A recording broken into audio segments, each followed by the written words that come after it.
नमस्कार साथियों। आज के इस डिजिटल और ग्लोबल बाजार में क्या आप वाकई सुरक्षित हैं? जब आप कुछ खरीदते हैं तो क्या आपको पता है कि आपके पास कौन सी कानूनी शक्तियां हैं? आज हम द एम्पावर्ड कंज्यूमर के बारे में बात करेंगे। चलिए न्याय की इस यात्रा को शुरू करते हैं। इतिहास में एक सिद्धांत था, कैविएट एम्प्टर, यानी खरीदार सावधान रहे। पहले सारा बोझ खरीदार पर होता था कि वह सामान को जांचे परखे। लेकिन सीपीए 1986 का दौर आया और नियम बदल गया। कैविएट वेंडेटर, यानी विक्रेता सावधान रहे। इस कानून ने एक औपचारिक कानूनी ढांचा स्थापित किया ताकि उपभोक्ताओं को शोषण से बचाया जा सके और बाजार में पारदर्शिता, नैतिकता और जवाबदेही सुनिश्चित हो सके। क्या आप कानूनी रूप से उपभोक्ता हैं? आइए इस फ्लोचार्ट से समझते हैं। क्या आपने सामान खरीदा या सेवा किराए पर ली? क्या यह कंसिडरेशन, पैसा दिया गया, वादा किया गया या टाल दिया गया, के लिए था? अगर नहीं, जैसे कि मुफ्त मेडिकल कैंप, तो आप उपभोक्ता नहीं हैं। क्या यह व्यक्तिगत उपयोग या स्वरोजगार के लिए था? अगर यह व्यावसायिक पुनर्विक्रय, कमर्शियल रीसेल के लिए है, तो आप उपभोक्ता नहीं कहलाएंगे। अगर इन सब का जवाब हाँ है, तो आप एक उपभोक्ता हैं। उपभोक्ता के तर्कश में 6 मुख्य अधिकार होते हैं। राइट टू सेफ्टी, खतरनाक वस्तुओं और सेवाओं से सुरक्षा।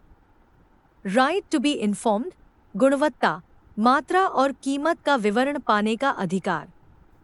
राइट टू चूज, प्रतिस्पर्धी कीमतों पर विभिन्न सामानों तक पहुंच।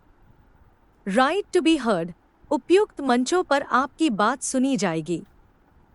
राइट टू सीक रिड्रेसल, अनुचित व्यापार प्रथाओं के खिलाफ मुआवजे का अधिकार। राइट टू कंज्यूमर एजुकेशन, एक जानकार उपभोक्ता बनने के लिए ज्ञान प्राप्त करने का अधिकार। कानूनी कार्रवाई के 4 मुख्य आधार क्या हैं?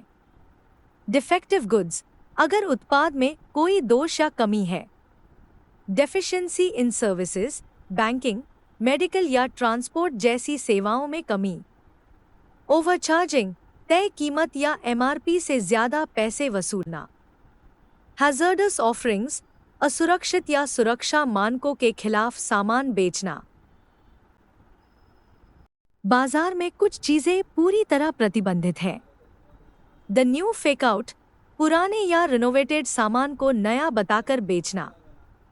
द फैंटम बार्गेन, विज्ञापन देना लेकिन उस कीमत पर सामान न देना।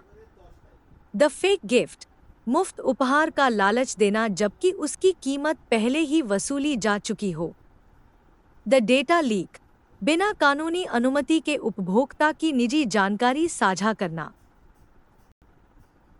एक ऐतिहासिक फैसला, IMA versus VP Shanta 1995 feet. पहले मेडिकल समुदाय का तर्क था कि उनकी सेवा भरोसे पर आधारित है, व्यापार नहीं। लेकिन सुप्रीम कोर्ट ने फैसला सुनाया कि शुल्क आधारित मेडिकल सेवाएं सीपीए के अंतर्गत आती हैं और डॉक्टर भी मेडिकल लापरवाही के लिए नागरिक मुकदमों के दायरे में हैं। 2013 का ऐतिहासिक मामला, कुणाल साहा वर्सेस अमरी हॉस्पिटल। इसमें 11.5 करोड़ रुपए का मुआवजा दिया गया, जो उस समय भारत में मेडिकल लापरवाही के लिए सबसे अधिक था।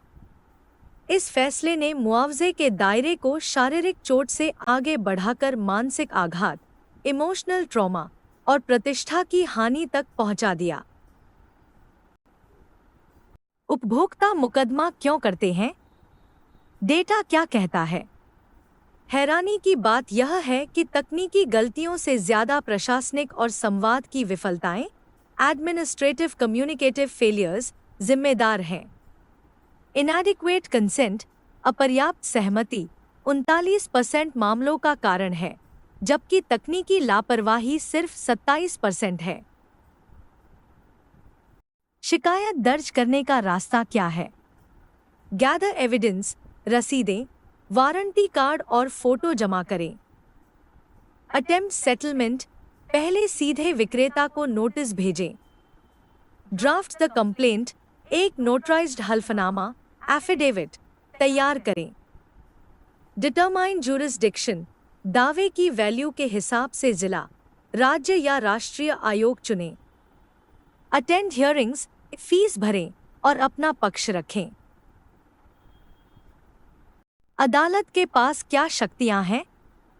अदालत सामान को बदलने या रिफंड, रिफंड का आदेश दे सकती है, कमियों को दूर करने, रिमूव डिफेक्ट्स को कह सकती है, हर्जाना, अवॉर्ड डैमेजेस दिला सकती है, खतरनाक सामान को बाजार से हटा सकती है, मार्केट पर्ज और सुधारात्मक विज्ञापन, करेक्टिव एड्स भी करवा सकती है। वक्त के साथ कानून भी बदला। 1986 की नींव पर 2019 का आधुनिकीकरण आया।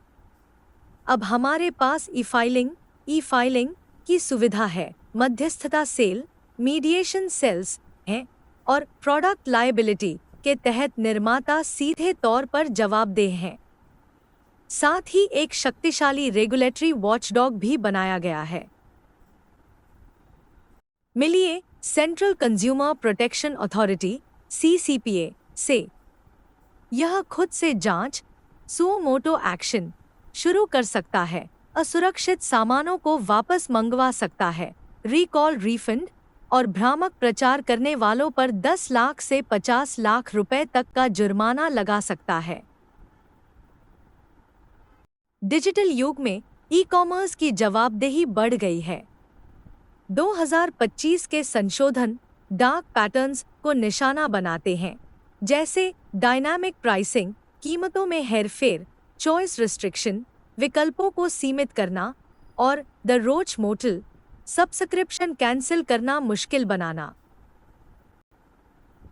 निष्कर्ष यह है कि सीपीए कानून के अधिकारों, CCPA की निगरानी और 3 स्तरीय अदालतों के संगम से एक एम्पायर्ड कंज्यूमर तैयार होता है।